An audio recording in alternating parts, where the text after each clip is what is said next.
거기까지가 우리가 그날 했던 얘기였다. 마지막 말을 입 밖에 낸 뒤 에핑은 숨을 고르려고 잠시 말을 멈췄는데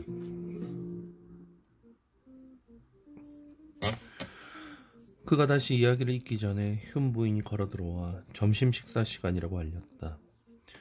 그처럼 끔찍한 이야기를 한 뒤라서 나는 그가 평정을 회복하기 힘들 거라고 생각했지만 그렇게 이야기가 끊겼어도 그는 별로 개의치 않는 것 같았다. 좋아, 그가 손뼉을 치면서 말했다. 점심시간, 나는 배가 많이 고파.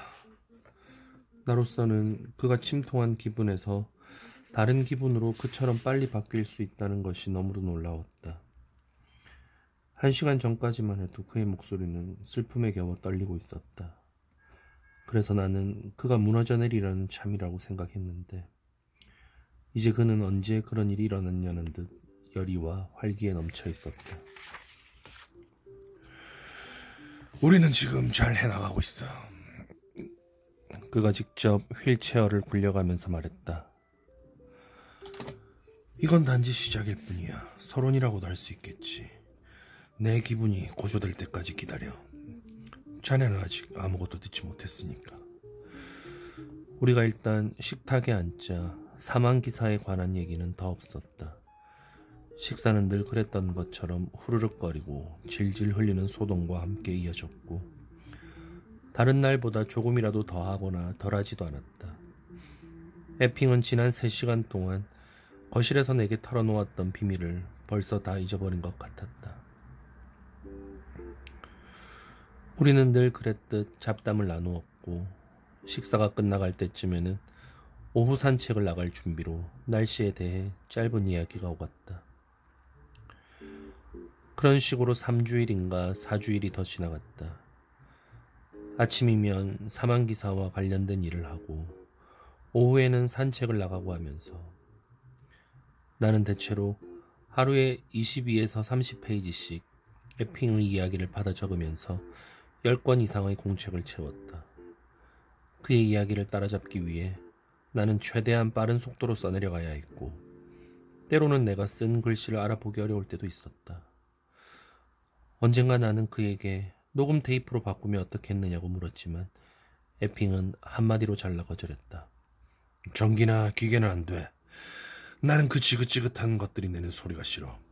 빙빙 돌고 휙휙 지나가는 소리는 듣기만 해도 구역질이나 내가 듣고 싶은 소리는 자네 펜이 종이를 가로질러 움직이는 소리뿐이야. 그러고 보니까 에핑은 에디슨에 대해서 약간 혐오감이 아니라 적대감을 드러냈었죠. 다시 읽겠습니다. 그 말에 나는 내가 직업적인 비서가 아니라는 점을 밝혔다. 저는 속기법을 모릅니다. 그래서 제가 쓴 걸 읽기가 항상 쉽지만은 않습니다.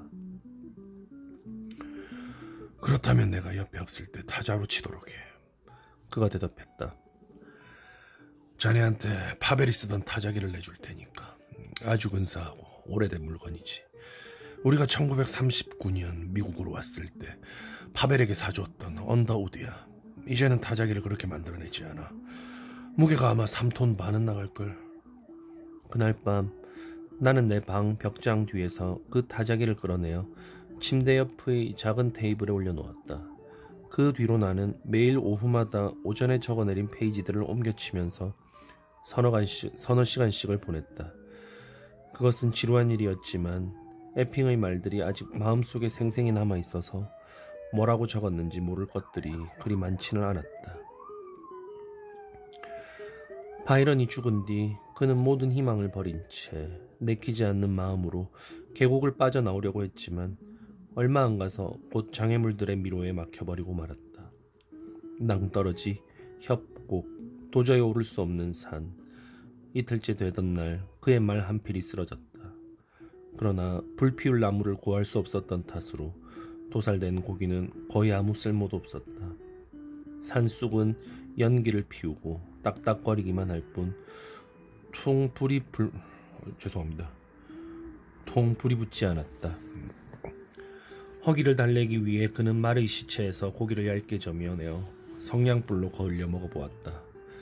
그것으로 한 끼 식사는 그럭저럭 때울 수가 있었다. 그러나 성냥이 다 떨어지고 나자 말고기를 생으로는 도저히 먹을 수가 없어서 그는 죽음 진승을 그대로 남겨두고 떠났다. 그때쯤에는 이미 자기의 명이 다했다는 확신이 자리를 잡고 있었다. 그는 마지막 남은 말을 끌고 바위들 사이를 이리저리 돌아다녔지만 한 걸음 한 걸음을 옮길 때마다 구출될 가능성으로부터 점점 더 멀어지고 있다는 생각에 고통스러울 뿐이었다. 그림을 그리는 데 쓰이는 물건들은 아직 온전했고 식량과 물도 이틀을 견딜 만큼은 남아있었다. 하지만 이제는 그것도 아무 소용이 없어 보였다. 설령 그곳을 헤치고 나가 살아날 수 있다 하더라도 그는 자기의 인생이 끝장났다는 것을 알고 있었다. 바이런의 죽음이 그것을 확실히 했고 이제 그가 집으로 다시 돌아갈 길은 없었다.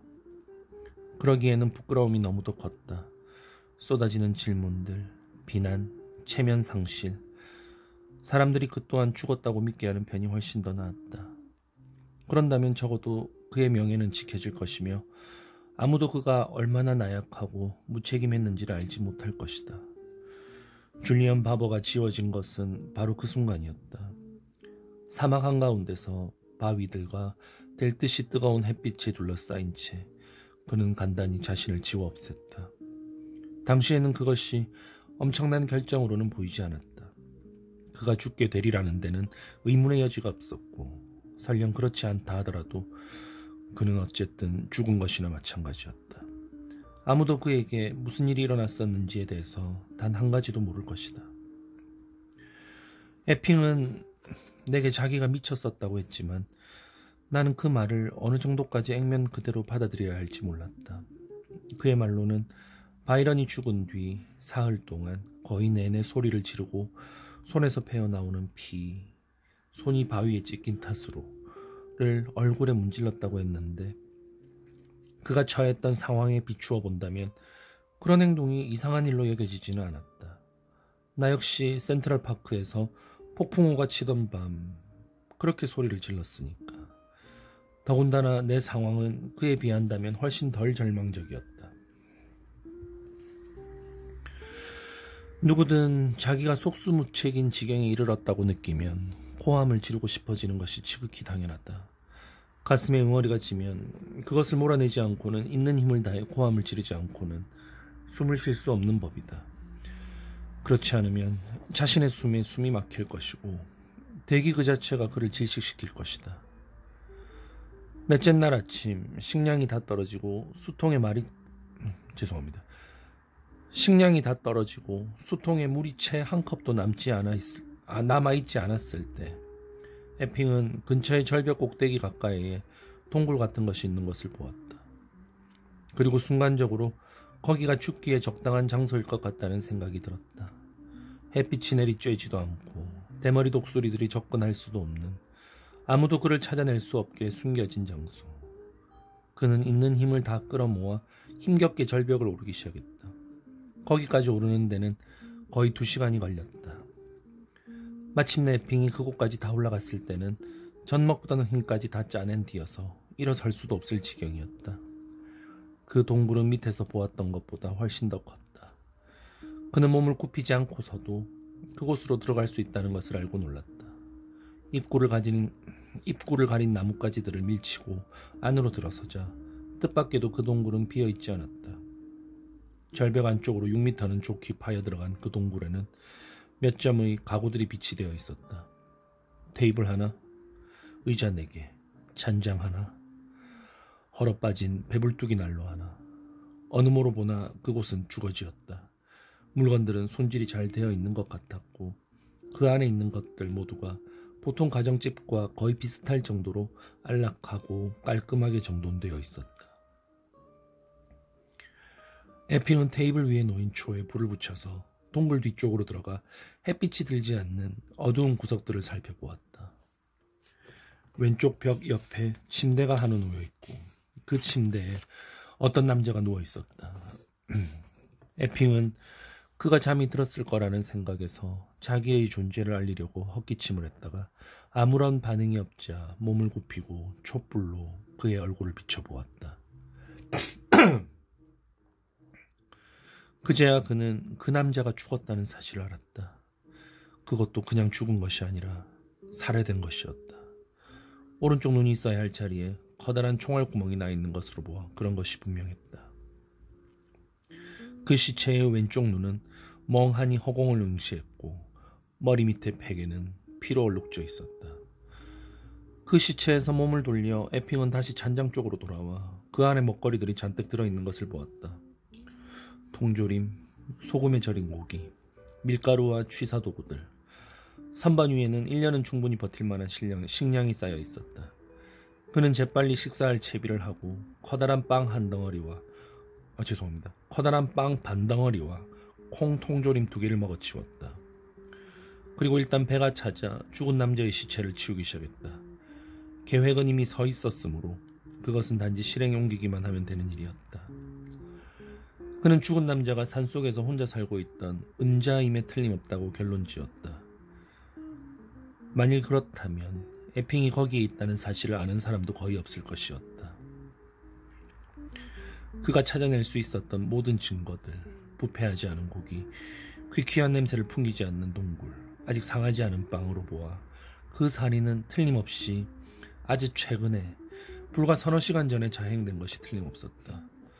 그것은 또 은자가 죽었다는 사실을 아는 유일한 사람이 그를 살해한 장본인이라는 뜻이기도 했다. 에핑은 자기가 그 은자의 거처를 차지하지 못하도록 막을 사람은 아무도 없다는 생각을 했다. 죽은 남자는 그와 대강 비슷한 나이였고 체격도 대강 비슷했고 머리칼도 똑같이 밝은 갈색이었다. 죽은 남자의 옷을 입고 수염을 기르기 시작하는 일이 크게 어렵진 않을 것이었다. 에핑은 은자의 삶을 물려받아 마치 그 남자의 영혼이 이제 자기에게로 옮겨온 것처럼 그를 대신해 계속 살아갈 작정이었다. 그리고 만일 누군가가 거기로 그를 찾아온다면 간단히 자기가 아닌 다른 누구인 척하면서 그대로 넘어갈 수 있는지 알아볼 셈이었다. 만약 일이 잘못된다 하더라도 그에게는 자신을 방어할 소총이 있었다. 그는 어느 경우에건 자기가 유리한 입장일 거라고 생각했다. 또 어쨌건 그 은자를 찾아올 사람이 많지도 않을 것이었다. 에핑은 죽은 남자의 옷을 벗긴 뒤 시체를 동굴 밖으로 끌어내 절벽 뒤쪽으로 옮기다가 더없이 놀라운 것을 발견했다. 동굴에서 10여 미터 아래쪽에 있는 조그만 오아시스였다. 우뚝 솟아있는 두 그루의 포플러와 물이 흘러내리는 조그만 개울, 그리고 이런 모를 무수한 관목들이 우거진 푸른 녹지대.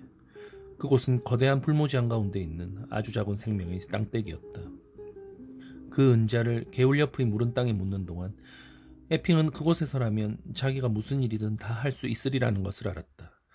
그에게는 식량과 물이 있었고 말이 있었다.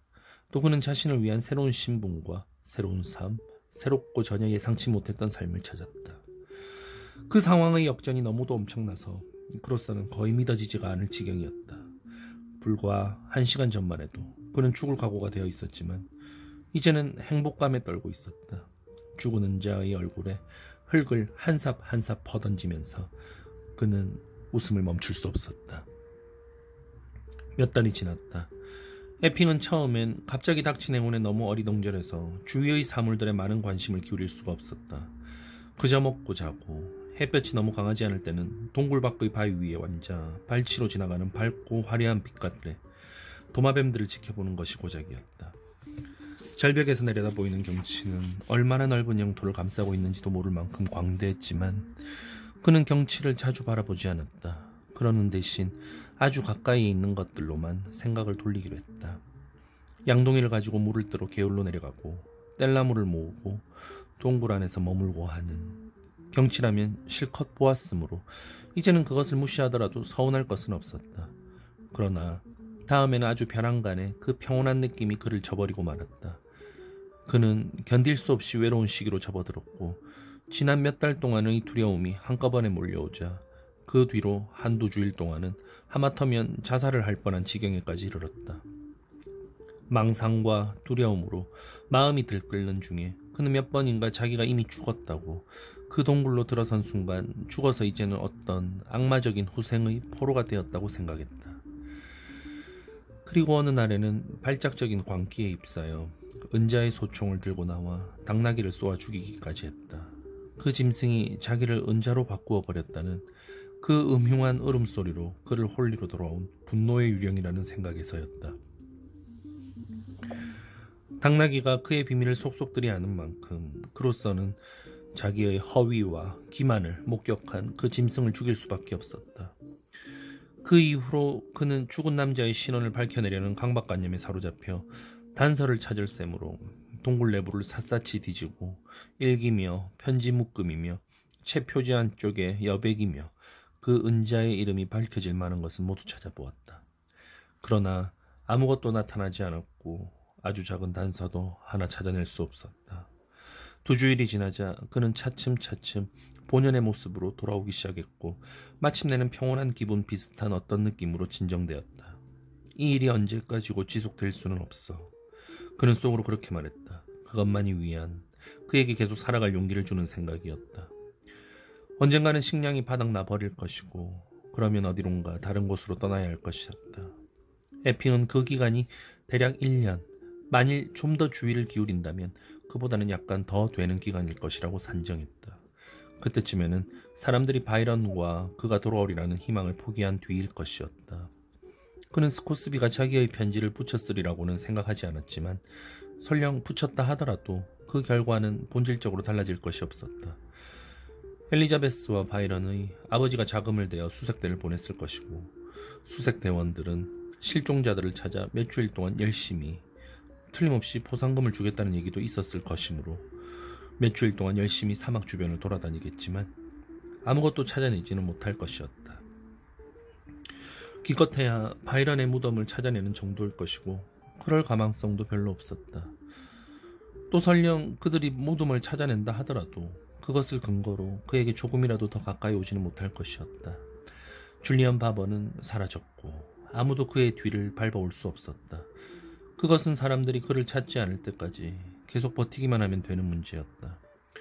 뉴욕의 신문들의 사망 기사가 실릴 것이고 추도회가 열릴 것이고 그것으로 그만일 것이었다.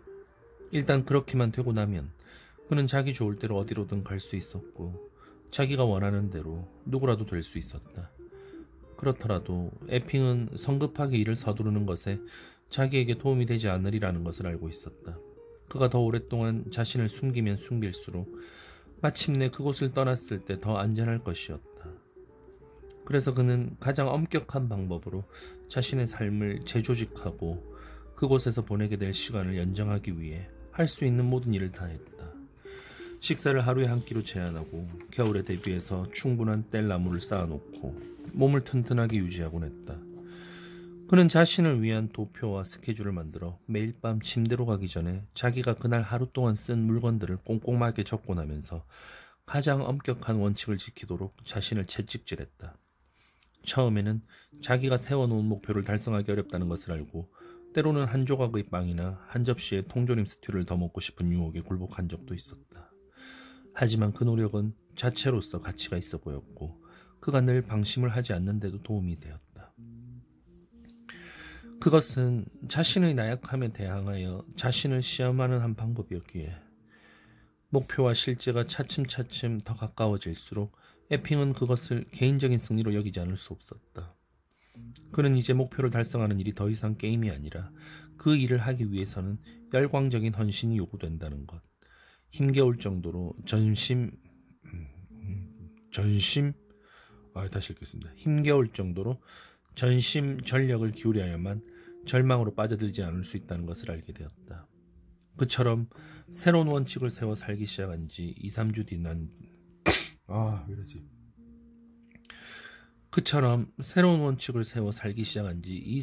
뒤 그는 다시 그림을 그리고 싶은 강렬한 욕망을 느꼈다. 어느 날 밤 그는 연필을 손에 들고 앉아 그날 하루의 일을 간단히 적고 있다가 느닷없이 그 옆 페이지에다 산의 풍경을 스케치하기 시작했다. 그리고 자기가 무슨 일을 하고 있는지 미처 알아차리기도 전에 그 스케치는 완성이 되었다. 그러는데 걸린 시간은 기껏해야 30초 정도밖에 안 되었지만 에핑은 그 갑작스럽고 무의식적인 행동으로부터 자기가 했던 다른 어떤 일에도 드러나지 않은 힘을 찾아냈다. 바로 그날 밤 그는 미술 연구들을 풀었고 그 이후로 물감이 바닥날 때까지 매일 아침 동이 틀 무렵 동굴을 떠나 하루 온종일 밖에서 보내며 쉴 새 없이 그림을 그렸다. 그 일이 2달 반가량 계속되는 동안 그는 근 40점의 그림을 완성했는데 그의 말대로라면 그 시기는 의심할 바 없이 그의 삶에서 가장 행복한 기간이었다. 그는 2가지의 제한을 두고서 일하고 있었다. 그리고 그 하나하나가 결국에는 제각기 다른 방법으로 그에게 도움이 되었다. 첫 번째는 누구에게도 그 그림들을 절대로 보여주지 않겠다는 것이었다. 그것은 이미 내려진 결론이었지만 그렇더라도 쓸데없는 짓을 하고 있다는 생각으로 괴로웠다기보다는 사실 자유롭게 풀려난 듯한 느낌이었다. 이제 그는 다른 사람들의 견해라는 부담으로부터 벗어나 그 자신만을 위해 그리고 있었다. 그것만으로도 그가 자기의 예술에 접근하는 방법에서 근본적인 변화를 일으키기에 충분했다. 난생 처음으로 그는 결과에 대해 걱정을 하지 않았고 그 덕분에 성공이니 실패니 하는 용어는 갑자기 의미를 잃고 말았다. 그는 예술의 참된 목적이 아름다운 작품들을 만들어내는 데 있지 않다는 것을 알게 되었다. 그것은 이해를 하는 방법, 세상 속으로 파고들어 거기에서 자기의 자리를 찾아내는 방법이었다. 그러므로 어느 한 개인의 캔버스에 깃들일 수 있는 심미적인 특징들이 어떤 것이건 그것은 사물을 본질적으로 파고들려는 투쟁에 몰입하려는 노력에서 생겨난 부산물이나 마찬가지였다. 그는 풍경을 자기와 동등한 파트너로 여기고 자신의 의도를 벼랑간의 저절로 우연히 생겨나는 일이나 야수적인 특징들의 분출에 내맡기면서 그때까지 배워왔던 규칙들을 애써 잊어버렸다. 그는 이제 더 이상 자기 주위의 공허를 두려워하지 않았다. 풍경을 캔버스에 옮기는 행위가 어떤 식으로든 그에게서 내면화된 것이었다.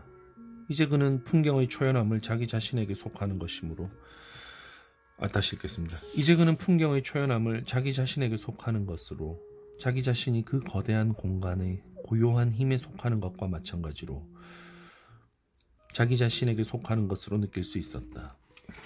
에핑은 자기가 그린 그림들이 강렬한 색채와 즉석에서 솟구치는 이상한 힘 그리고 형태와 빛의 소용돌이로 채워진 생경스러운 것들이었다고 말했다.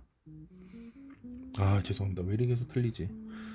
그리고 형태와 빛의 소용돌이로 채워진 생경스러운 것들이었다고 했다. 그는 자기의 그림들이 흉한지 아름다운지는 몰랐지만 그것은 아마도 문제가 되지 않았을 것이다. 그 그림들은 그만의 것이었고 그가 전에 보았던 다른 어떤 그림과도 같아 보이지 않았다. 그는 50년이 지났지만 그 그림들을 하나하나 다 기억할 수 있다고 했다. 2번째 제안은 좀 더 미묘했지만 그럼에도 불구하고 그에게 더 큰 영향을 미쳤다. 마침내는 재료들이 바닥나게 되리라는 점에서 그에게는 단지 얼마만큼의 물감과 얼마만큼의 캔버스가 있었을 뿐이므로 그가 계속해서 그림을 그리는 한 결국 언젠가는 동이 나게 되어 있었다. 말하자면 맨 처음부터 이미 끝이 보였던 셈이었다. 그림을 그리고 있는 동안에도 그는 풍경이 자기 눈앞에서 사라져가는 것을 느낄 수 있을 것 같았고 그로 인해 몇 달 동안 해온 모든 일에 엄격한 제한이 가해졌다. 그가 그림을 하나씩 완성할 때마다 미래의 크기는 점점 더 줄어들어 차츰차츰 그를 미래가 전혀 없는 순간으로 더 가까이 끌고 가고 있었으니까. 1달 반 동안 계속해서 그림을 그리고 나자 그의 캔버스는 마침내 동이 났다. 그러나 물감 튜브는 아직 10개 이상 남아있었다. 에핑은 작업을 그만두는 일 없이 그림을 뒤집어 캔버스 뒤에다 새로운 연작 풍경화를 그리기 시작했는데 그의 말로는 그것이 놀라운 임기응변이어서 다음 3주 동안은 마치 다시 태어난 듯한 느낌이었다고 했다. 그는 이 2번째 연작에 대해 첫 번째 연작보다도 더 열심히 작업을 했고 마침내 뒷면이 모두 채워지자 동굴의 가구들의 그림을 그리기 시작했다. 찬장이고 테이블이고 나무의자들이고 할 것 없이 붓을 휘둘러 미친 듯이 그려 넣으면서 가구들까지도 모두 그림으로 채워지자 그는 찌그러진 튜브들에서 마지막 남은 물감을 짜내어 파노라마식 동굴 벽화의 윤곽을 스케치하며 남쪽 벽에다 작업을 하기 시작했다.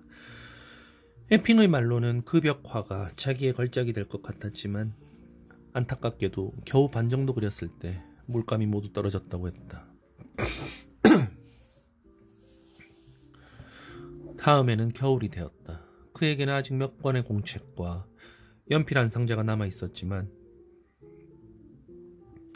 그는 그림에서 대생으로 옮겨가지 않고 추운 몇 달 동안 동굴 안에 웅크리고 들어앉아 글을 쓰며 시간을 보냈다.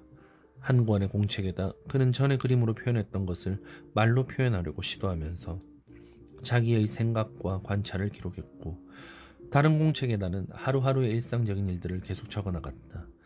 그날 자기가 식량을 얼마나 소비했고 얼마나 되는 식량이 남아있으며 양초가 몇 개 소모되었고 남아있는 것은 얼마나 되는가 하는 등의 지출 내역을 꼼꼼히 정리하면서 1월이 되어 일주일 내내 눈이 내리자 에핑은 하얀 눈이 붉은 바위들 위로 내려앉으며 자기에게 그처럼 익숙해진 풍경을 바꾸는 것을 보는 데서 즐거움을 얻었다. 오후에 태양이 모습을 드러내면 불규칙한 무늬로 눈을 녹여 아름다운 얼룩무늬 효과를 만들어냈고 바람이 거세어지면 하얀 먼지 같은 눈가루들이 공중으로 날아올라 열정적인 춤을 추듯 빙글빙글 소용돌이를 치곤 했다. 에핑은 그런 광경을 바라보는데 물리는 법 없이 몇 시간씩 계속해서 지켜보곤 했다. 그의 삶은 이제 아무리 사소한 변화라도 눈에 띌 만큼 늦추어져 있었다. 물감이 다 떨어지자 그는 고통스러운 허탈의 시기를 겪었지만 다음에는 글을 쓰는 것이 그림을 그리는 일에 적절한 대안이 될 수 있다는 것을 알았다. 그러나 2월 중순경이 되자 공책들도 다 채워졌고 더 이상 글을 쓸 여백이 하나도 남지 않았다. 그러나 예상했던 것과는 반대로 기분이 처지거나 하진 않았다. 그때쯤 에핑은 자신의 고독 속에 너무 깊이 빠져 있어서 이제는 어떤 기분 전환도 필요하지 않았다. 전에는 거의 상상도 할 수 없는 일이었지만 조금씩 그는 세상이 존재한다는 것만으로도 만족할 수 있게 되었다. 3월 말에 그는 마침내 첫 번째 방문객을 맞았다. 그 낯선 사내가 절벽 아래쪽으로 처음 모습을 드러냈을 때 에핑은 마침 동굴 위쪽으로 바위에 앉아있던 참이어서 그가 바위를 타고 기어오르는 동안 내내 눈을 떼지 않고 그 조그만 모습이 점점 더 가까워지는 것을 지켜볼 수 있었다. 1시간쯤 뒤 그가 동굴에 이르렀을 때 에핑은 소총을 움켜쥐고서 그를 기다리고 있었다. 그는 전에도 마음속으로 그런 장면을 수백 번씩 그려보았지만 이제 막상 그런 일이 벌어지자 자기가 몹시 겁에 질려 있다는 것을 알고 충격을 받지 않을 수 없었다. 상황이 저절로 밝혀지기까지는 그 남자가 은자를 알고 있었는지 그 남자가 은자를 알고 있는지 또 만일 안다면 에핑이 그 은자처럼 변장한 모습으로 그를 속여 같은 사람으로 생각하게 할 수 있는지 알아내는 데는 채 30초도 걸리지 않을 것이었다. 만일 그 남자가 은자를 살해한 범인이라면 위장을 해봤자 아무 소용이 없을 것이었다. 또 그가 수색대의 일원, 아직까지도 보상을 꿈꾸는 머리가 좀 모자라는 사람이더라도 마찬가지였다. 모든 것이 잠깐 사이에 밝혀질 일이었지만 그때까지 에핑에게는 최악의 경우를 예상하는 것 외에는 다른 길이 없었다. 그는 자기가 저지른 모든 죄에 대해서 이제는 살인자까지 될 가능성이 얼마든지 있다는 것을 알아차렸다. 에핑이 그 남자에게서 처음 알아본 것은 몸집이 크다는 것이었고 다음에 한 것은 아주 괴상한 차림을 하고 있다는 것이었다. 그 남자는 잡다한 천 쪼가리들, 여기에는 정사각형의 빨간색 천, 저기에는 직사각형의 파란색과 흰색 체크 무늬천, 한 곳은 모피 조각, 다른 곳은 청바지 천 조각. 그런 천 쪼가리들을 되는 대로 이어붙인 옷을 입고 있었다. 그런 차림새 때문에 그의 모습이 마치 순회 서커스단에서 막 떨어져 나온 사람처럼 이상하고 촌스러워 보였다. 그는 챙이 넓은 카우보이 모자 대신 태에 하얀 깃털을 꽂은 찌그러진 중절모를 썼고 그 아래로는 검은 직모가 어깨까지 늘어져 있었다.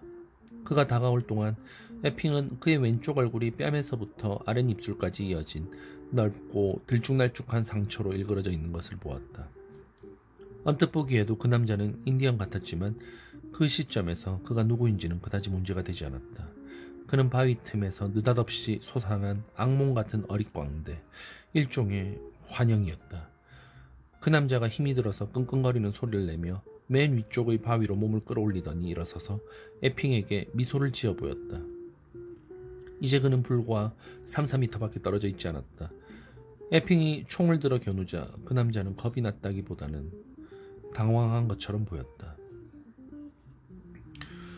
이봐 톰, 그가 느릿느릿 좀 모자람 사람 같은 소리로 말했다. 나 누군지 기억 안 나? 당신 옛날 친구 조지야. 나한테 그렇게 장난칠 거 없어.